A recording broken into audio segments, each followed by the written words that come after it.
This is Clifton Joseph reporting for the Eglinton West Papa podcast. And today to my left here, I've got a long lost brother I haven't seen since 1926. Yeah. Wadi Gad, the only Gad I know. You're the only person I know who have a last name Gad. I'm going to ask you about that later on.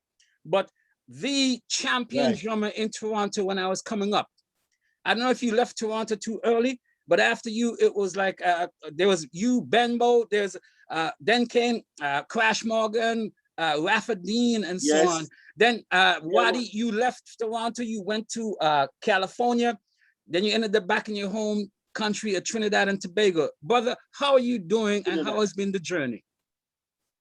Well, I want to say greetings to everyone. I want to say greetings in the name of our Lord and Savior, Jesus Christ, who has revealed himself in the personality of his Kings, Lord of Lords, conquering Lion of the tribe of Judah, elect of God and first light of this world. Yeah. Yes, brother. There's a problem with your microphone. Your microphone. I'm not hearing you properly. I think it's my internet. Yeah, I wonder if it's my internet. All right, you sound good there. Because the internet. You might have to shout. All right. You might have to shout for the rest of this.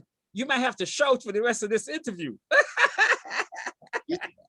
Yes, Lord have mercy. But yeah, man, things going good and things been going good over the years. It's been like 40 something years. Yeah, yeah. Boy, it's been that long. Yeah, it's been like 42 years. Wow, you're like Solomon. Yeah, well, you have to give thanks, you know. That's Solomon, I'm Daniel. Yeah, Daniel in the lion's den. So let's rewind like cassette back in the days, right? You left Trinidad and you came to Toronto. Why and when? And what for? And what happened? 1976, after I graduated from college, Tranquility to be exact, in Trinidad. My mother sent for me in Toronto, Canada in 1977, the 5th of June. Mm-hmm. And I came to Toronto to further my life. Understand? And music was, before I even reached Toronto, I was playing with a band called Dimension Brass from Money Pro Mover, Trinidad. Mm-hmm. Right? Dimension Brass. Yeah, Dimension Brass from Money Pro, Trinidad. And that band took me to Antigua in 1966. Which is where I'm from. To open for Jimmy Cliff in Laps Residence. We stayed in Laps Residence in Casada Gardens in Antigua. That's all just fresh in my mind. Dude, that's just up the road from my village of New Winthrops. We call Blizzard. By the racehorse place. Yeah, man, I figure something. Yes, yes. There's a racehorse place up the road close by because there was some racehorse on the farm where we stayed at. Casada Gardens, it's called. Casada Gardens. Dig. So go ahead. So you came to Toronto. And after that, I came to Toronto in 1977. And then I played with people like Ernie Smith. Mm-hmm. I played with people like Leroy Sibbles. I got the opportunity to back the Marcia Griffiths and Ken Booth, Alton Ellis, Big Youth, Pluggy Sajmore, and the Weber sisters at the Isabella Ballroom on Eglinton Avenue. And what were you doing as a Trinidadian? What were you doing as a Trinidadian who were playing with some of these big names in Toronto, coming through Toronto, and some of them who lived here? Playing reggae music and playing rocksteady music and calypso music and all the music of the world at that time, because reggae really wasn't a popular music at that juncture. So we was playing middle of the road. But you were playing reggae in Trinidad before you came to Toronto? Or versions of it? Yes, we was playing some reggae. Yes, we was playing versions of reggae and spooge. Oh, spooge in calypso. From Barbados. Spooge from Barbados. Yeah. Bossa Nova, all of the genres that before reggae was popular, right? Because reggae wasn't popular till after let's say 80 or 81, when Bob Marley really went out there and established it. It was a struggling music for acceptance by the wider world. For we, right? Even we were there that even in just Jamaica. Yes, it was struggling. It was struggling, right? And like I said, we people of the world, because I didn't see nationalism as important. Okay, so me as a musician, my contribution was to help to build the music, and I team up with people like Ernie Smith during that time. I played with people like Satellite Band, Jojo Moja from Truths and Rights, people like Norm Hacking from Toronto, Canada. Yeah, the folk singer with that nice hat. He always do beautiful hats. I love that dude for that. Yes, Norm Hacking, rest in peace. But he's an artist that I love still, and I love his material and his style. So, you know, we team up with all those people over the years. Did different things with Ernie Smith. We opened for Bob Marley and the Wailers at the upstairs side door at the time.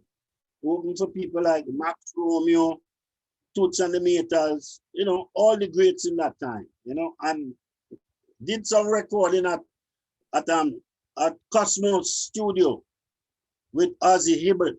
Where was that? Cosmos Studio down in Sinclair Avenue. It was West Sinclair Avenue. Yeah, I think it was on Sinclair Avenue. Yes, West Sinclair. Ozzy Studio, Cosmos Records. Did some little recording there. So, you know, we recorded an album also in 1978 with Ernie Smith called To Behold Jah.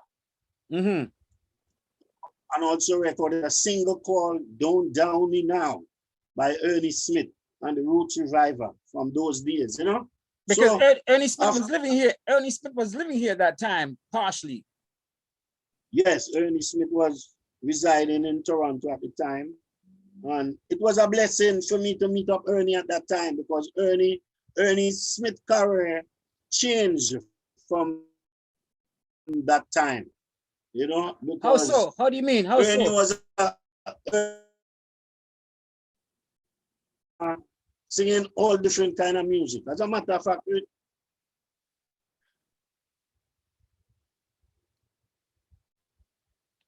internet connection. Yes. It happens in the Caribbean a lot, I hear. So look, okay, you're going to talk about Ernie Smith, and we can get back to that, but can we fast forward to say, when you get your volume together, to Bloodfire, because you became known a lot in Toronto with Bloodfire. What was the reggae scene around at that time? Yeah. And how did your involvement in Bloodfire develop?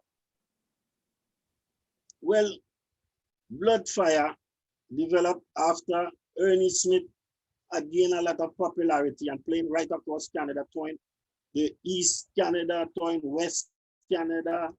I mean, we went a lot of places. And I think he was oversaturated a little bit and he wanted a little rest, and he took a rest. And I think that was the opportunity when the guys from the band wanted to do their thing, because we had people in the band like Clive Ross was fresh from Jamaica, from Tivoli Gardens, from New Vibration, from those days, from the 70s.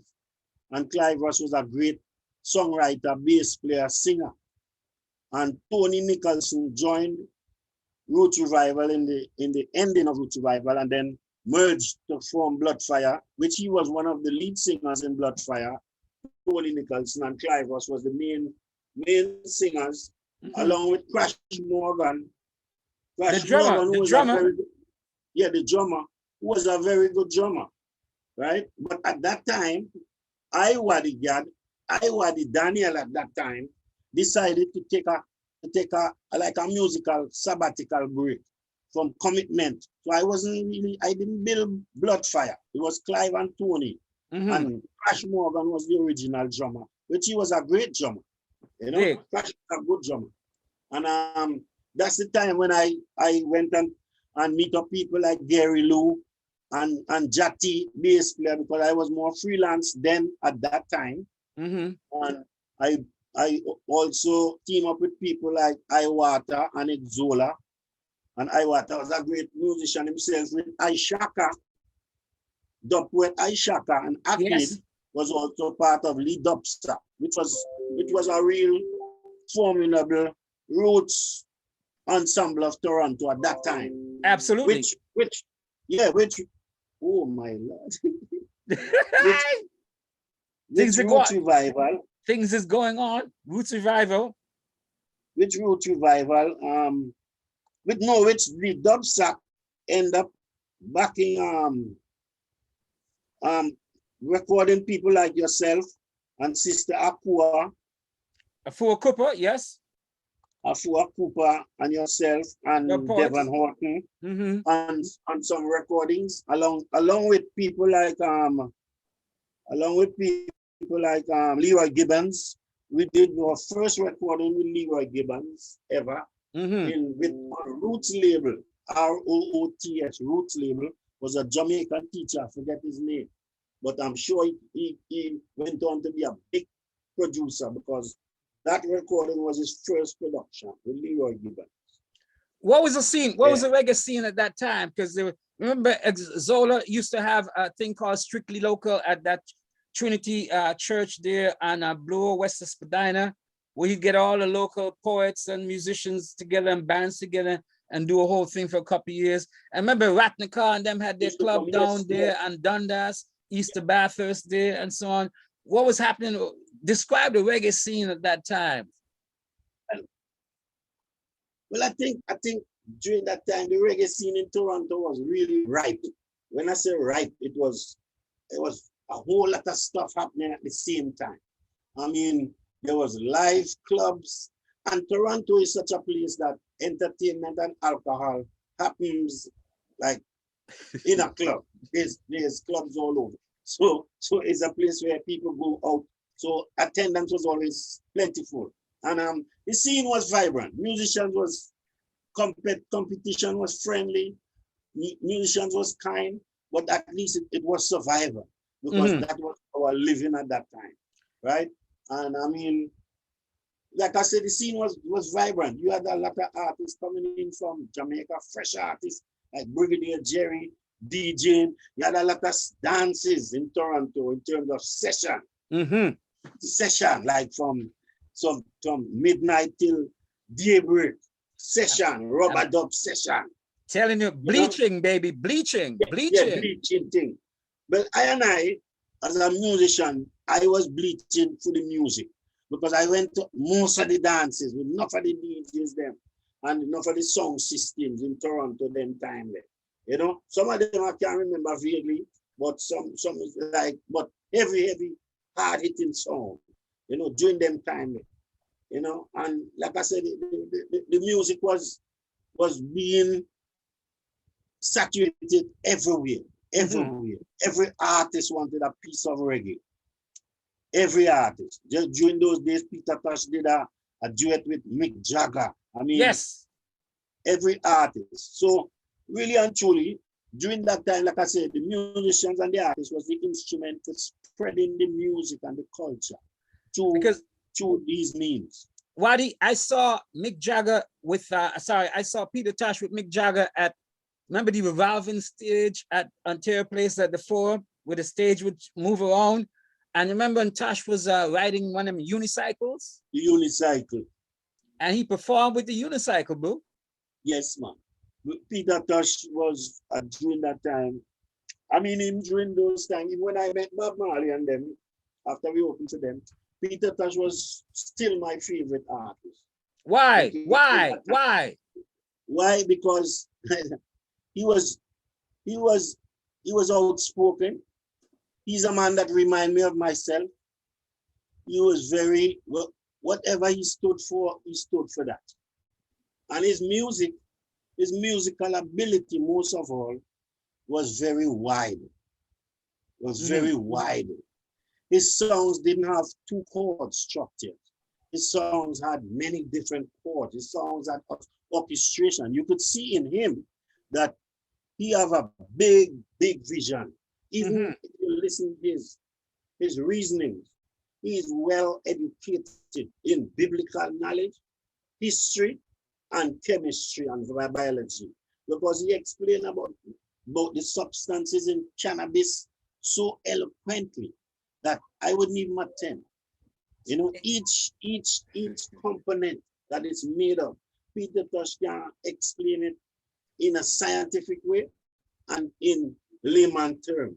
And in, like I say, when it comes to translating a story or message to people, I think he had it, because he also came from church too. Church was a place where people, you know, sang a lot and hear a lot of melodies happening. And that was happening with Peter. How do you describe his voice? Because he had a very sonorous tone to it, a really captivating sonorous tone that is not sweet and melodious. It's not like a falsetto and so on, but it had a tone that was really captivating. How do you describe Peter Tosh's vocal sound, Wadi? Heavy baritone and a roaring thunder. A roaring thunder. Yes, yeah. Heavy baritone and a roaring thunder. But he was his diction was very good. And that's what I admire about him. His diction. When he spoke, he spoke very, very eloquently. Right? And also, he was, because of his upbringing and because of his outspokenness for certain issues. And he, you know, oppression make it a wise man mad. So he used a lot of obscene in his performances to make people Bumbleclad. Yeah, Masclad. Yes. He One of his favorite tunes. Impressive. But he was a man of the people. He was what the people couldn't say. He said it to them. See? Can we move on then to the other three of Bob Marley and the Wailers, Peter and Tosh, Bunny Wailer, because Wadi, it's a bit controversial what I'll say now, right? Is that I'm against the cult of personality around Bob Marley. There's some people who only mention Bob when they mention reggae and the Wailers. They never mention Bunny Wailer. They never mention Peter Tosh. They're those people who only just everything is Bob. Yeah. Tell me about, you've told me about Peter Tosh. Tell me about Bunny Wailer, and tell me about what you think about this, what I perceive as a cult of personality around Bob Marley that erases the contribution of not just Peter Tosh and Bunny Wailer, but Marcia Griffiths, Judy Mowat, and Rita Marley, the I3s, and also the Barrett Brothers and the rest of the band. Well, like I said, I meet all those personalities in different places at different times, because I, you know, open for Bunny Wailer and reason with him. And he's a man who respect my countenance, you know, love my countenance. And but observing him for many years before meeting him, he was, to me, the unsung hero like, until he started making many albums. But I feel him a lot also in terms of he had great contribution towards reggae and towards Bob Marley's success, as people see it. But you know, in everything, brother, like I am part of groups, I'm part of group in that same way. Of course. And I notice the sentiments of the people, you know. You see the sentiments of the people, and sometimes it's a misconception of perception, put it like that, because people may perceive certain things, just like, you know, in Israel Vibration also, I've been close to them brothers too, and I witnessed that also, that some of the people who have great contribution, sometimes, you know, they may not have an ego, you know, so their efforts go unheard of or unspoken of. You know, and I always observe these things, because like I say, I'm part of groups, and I observe people sentiments towards maybe me personally as part of the group because of my personality. You understand? Somebody else may be the lead singer, you know, but people love I and I. And so the lead singer might feel away. So like I said, the reality of perception, sometimes it's misinterpreted by the global masses, because sometimes people thrive on misconceptions more than the facts, you know, brother. See? So really and truly, I see Bunny Wailer as a great contributor, equally like Peter Tosh and Bob Marley. See? And tell me now then, though, tell me down what you perceive, or how much you agree or disagree with me that I perceive that there is a cult of personality around Bob. So a lot of people will say Bob, and basically erase Tosh and Bunny Wailer and the rest of them. Yeah, because of the kind of world where we're living in. We're living in a kind of, well, it's changing now, you know? It's changing now because white people is not dominating things no more in this 20th century. And that praise the Lord, praise the Lord. And I'm not even Christian. That is true. You understand what I say? So really and truly, because of, like I say, that picture where especially people in this dispensation being colonialized with whitewash. So you see, anything will look white to them, it look more like the real thing. And then despise the real diamond, which is the dark one. You understand? So really and truly, me not really get tied up in a certain things and really think, because like we say, me meet the three man them, and the three man them have them strength. It's just the people them where make it perceive like say there is some kind of, and you see that ultimate personality that you speak of is people create that thing. People create them things. Of course. It's man-made, woman-made. Yeah. And you see the media have a lot to do with a lot of things. See? You see what the media put out the road, the region, is that of the society of it. You see the good things, sometimes it's a little humble poor man like myself have to speak about it. You know? But you see all the other things, everybody are promoted 24/7. Yep. You know, yep. So may I show the eye, man, say, right now, you see the meekness of the earth that me are dealing with, and that me attracted to. So I see things in a neutral perspective in terms of these issues, like who is, you know, superior amongst the three. I don't see them thing there. You see what I'm saying? Is people do that, and then sometimes a man may have a little ego in him that he feels better than him brethren too. You understand? But in my world, brother, me not have them kind of thinking. See, me are the least amongst them.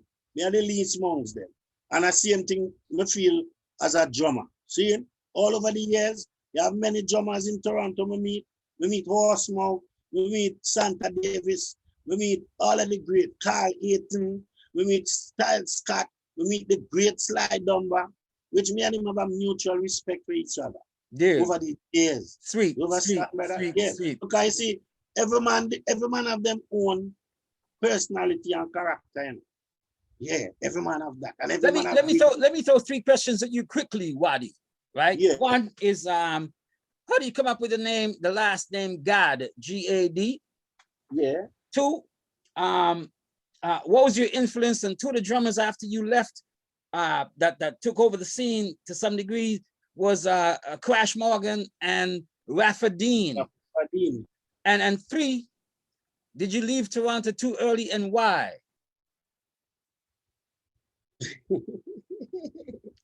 I'm going to answer the last one first. Yes, I think I leave Toronto too early, but certain things we never planned. Leaving was never planned. And drive me, and I was with my brethren them who had the offer down on the table, Bloodfire, and I just went along with it. But like it's something where it was more influenced by the love of the brotherhood than my future. And really and truly, it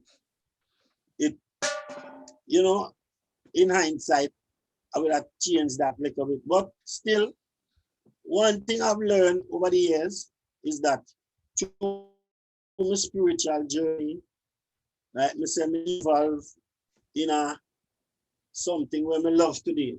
I'm love myself today. I'm love what the Almighty make today. See?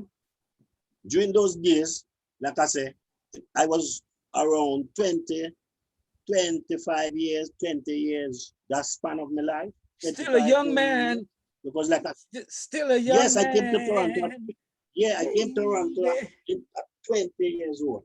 Dig. So during those days now, it was, you know, finding yourself and having a name like Carlisle, right? Having a name like Carlisle didn't mean nothing to me.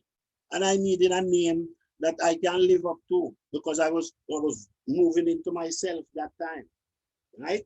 So I look and I find and I see what that means love, right? What that means love and what it means peace. And I am a man of peace.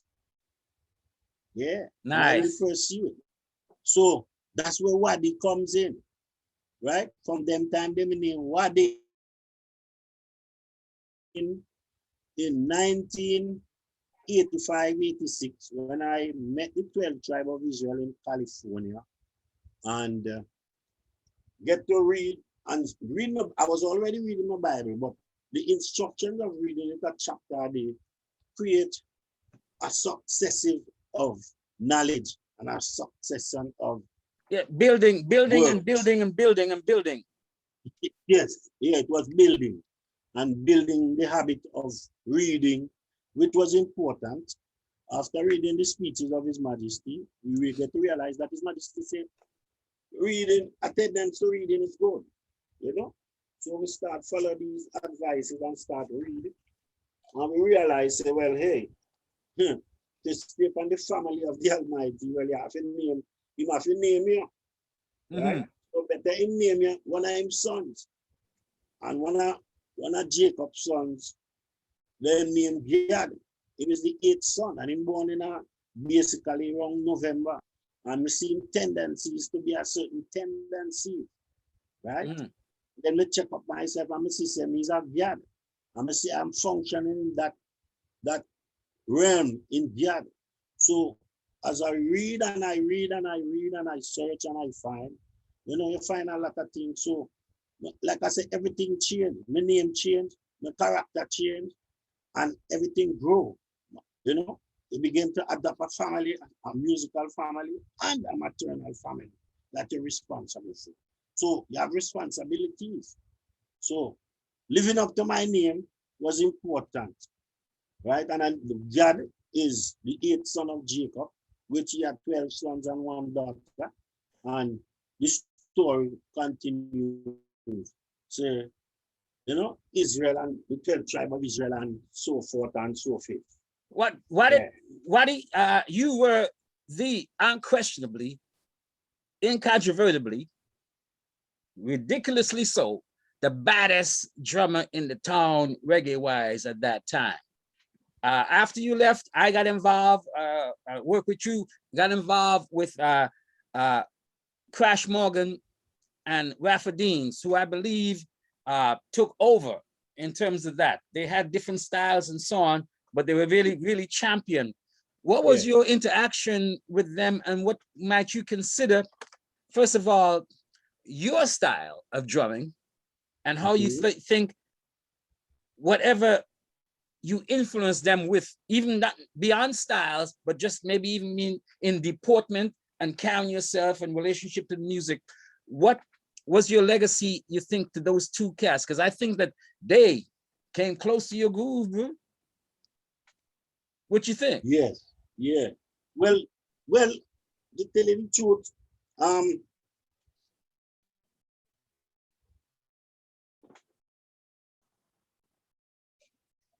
Rafa came before Crash. when Rafa came out, he came out with a band called Samaritan. I think they came from Malton, West. Oh yeah, he's a Malton boy. He was very good. Yeah, yes. He was a very good drummer. I'm telling you.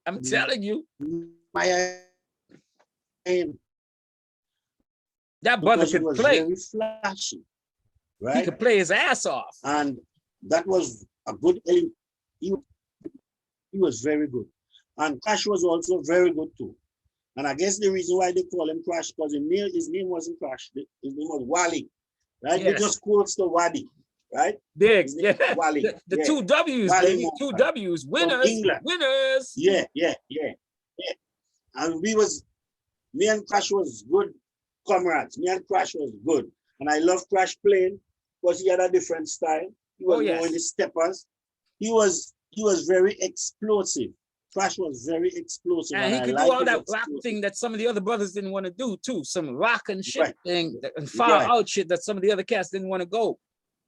Right, which I think it was happening that time for him because he was that kind of drummer and that kind of music was happening in Toronto. So he was really good.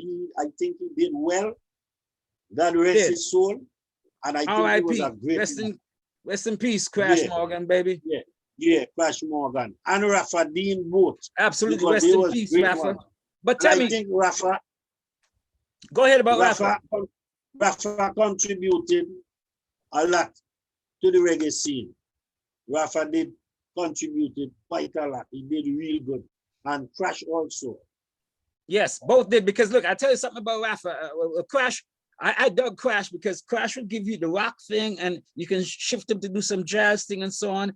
And he comes by that name, Crash, because when Crash knocked down on them fucking drums, Wadi, excuse my French, it is a splash. Now he was a hard hitter. He was a hard hitter. I'm telling you. That's one thing. Rafa now, Rafa will do some shit. But my playing, go ahead. But my playing, you're playing, you're influencing them. Both of them really came from conventional schools. They came from school of drums. I was self-taught. Right? Nice. I was self-taught. So which meant that you have an edge. I was self-taught, but I was more into the songwriting mode. The songwriting mode. Explain that. As a drummer? Meaning, yes, because when I'm thinking about music and drums, I'm thinking about song mode.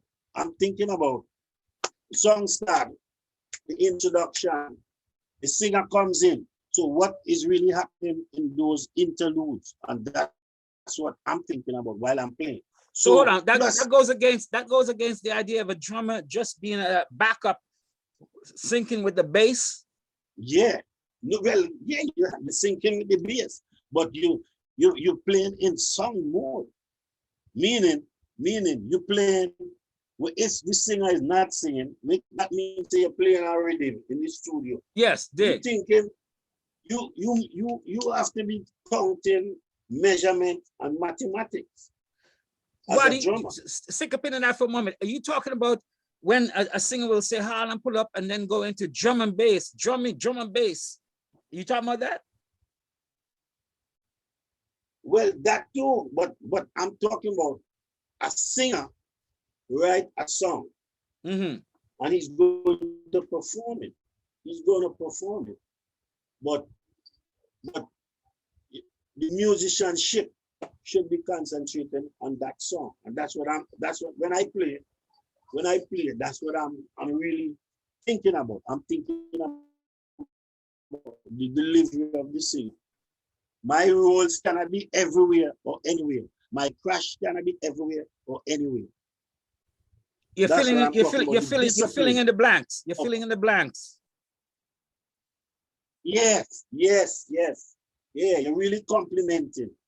And like I say, it took many years to really exercise that, because like I said, you will meet a lot of people with a lot of drummers with a lot of chops, and you want to show your chops also, right? But in the music that you play, call the song, they may have a part for the drum solo. But until then, it's about song mode. Yeah, it's about song mode. It's about and playing along.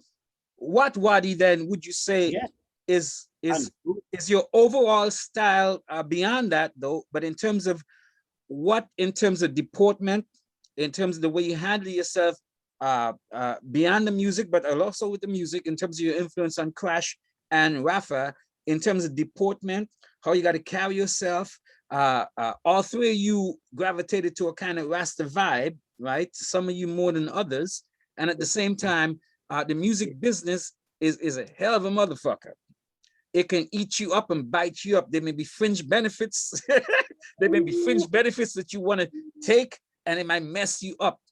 What do you think you perpetrated to them in all of those ways to say, here's how you conduct yourself as a drummer, and not just your musical styles and proficiency as a drummer, but how you carry yourself as a Rastafari, or as a Black radical musician, or as just someone in the business for longevity?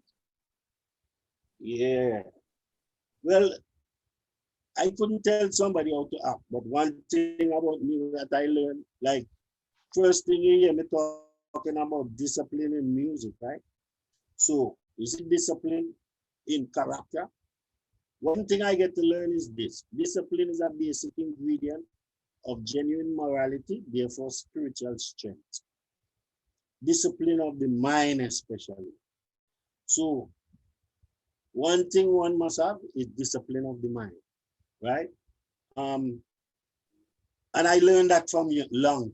I learned that long time, because, like I said, seeking spirituality within life was always one of my quests, right? So I searched everything I searched, and I think my influence on them was really a positive one, because they see how I move. It wasn't about the competitive or the ego. It was about the camaraderie and the brotherhood, because it was about longevity for me, because music at a point was my living. I live off of it. I live off of it for 53 years. Okay, so you have certain things. The way how I carry myself is always important to me, because I have my children that looking up to me, my grandchildren looking up to me, my comrades, my friends, and most of all, the eyes of the Almighty Creator, who is owner of all things. So really, that I really did have a positive influence on both of them, because of these small things that I mentioned. And of course, that was all reflected. I hold on to it. Go ahead. Your positive influence on them. No, yes. So look, and then Wadi, as we said earlier, that you thought that maybe you left Toronto too early, but we talked about why and so on. But then you ended up, baby, in California. Reggae and the River, a more established scene, and you're right there in the scene. How was that when you got there, and what ended up happening with you playing with a whole bunch of cats again? Well, that was the will of the Almighty God again. You see, sometimes a man said, let's do this. The Spirit tell you, do this. And you don't want to go, like Jonah. You don't want to go. And you go somewhere else. I end up somewhere else. But it's up to you now to make the best out of it, and to pray even in the belly of the whale. You understand? Or the belly of the beast. In a place where, in the belly of the beast. You understand? The beast, the same whale, beast, same whale. But what I'm saying is, I end up I end up in a place surrounded by everything that you ever wanted about the business, and was overwhelming. At first, Wow. especially You had, because we went there with blood. you had We some went there fun with though. blood. You had some fun though. Yeah, this one coming up, but the overwhelming feeling was a disappointment because Bloodfire had great expectations of things supposed to happen, you know, and it really didn't manifest in the way that we really anticipated it, you know. So to clarify, the band went to the States together. Yes. You all moved together. Yes. You've done well in Toronto, in Canada, and now you're going to conquer the USA via California, a hot spot. Yeah. What went wrong? Well, on the band's part, it was nothing the band did. What happened? They had a meeting with a heavy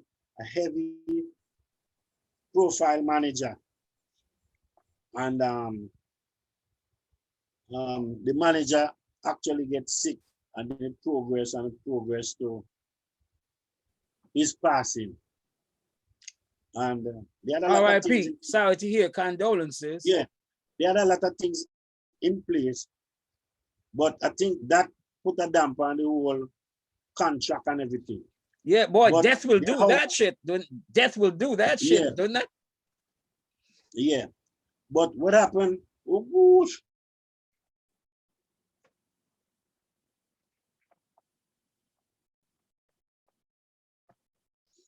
Wow, it looks like we kind of lost Wadi just for a moment.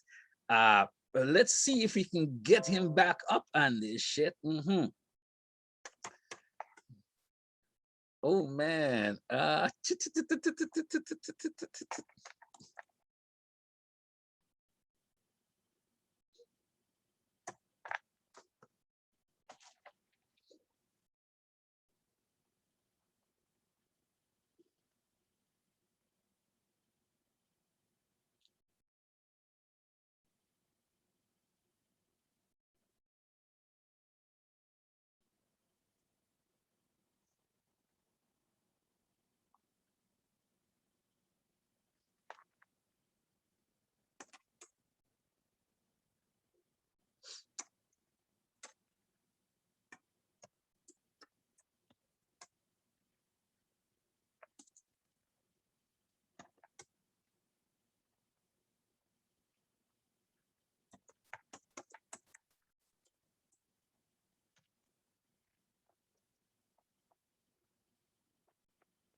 Wow, ladies and gentlemen,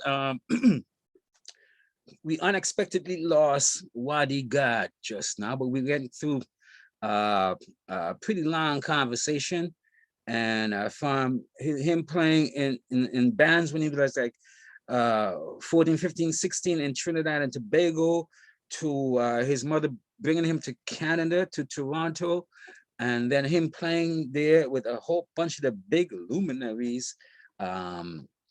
Ernie Smith, he ended up playing with Ernie Smith, a whole bunch of other players in Toronto, and became the biggest and sought after reggae drummer as a Trinidadian for reggae music. And then became associated with Bloodfire, the band Bloodfire. And after that, the band moved to California, trying to make, after making it big in Toronto and Canada, decided to move to California. And there we have it, ladies and gentlemen, probably the first half of a lengthy conversation with Wadi Gad.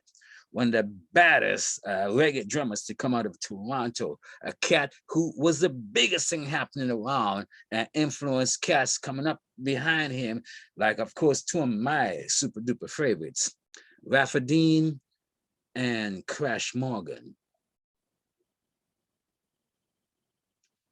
R.I.P. brothers, winners. It's DUBZZ at Large, Clifton Joseph, reporting for the Eglinton West Pop-Up Podcast.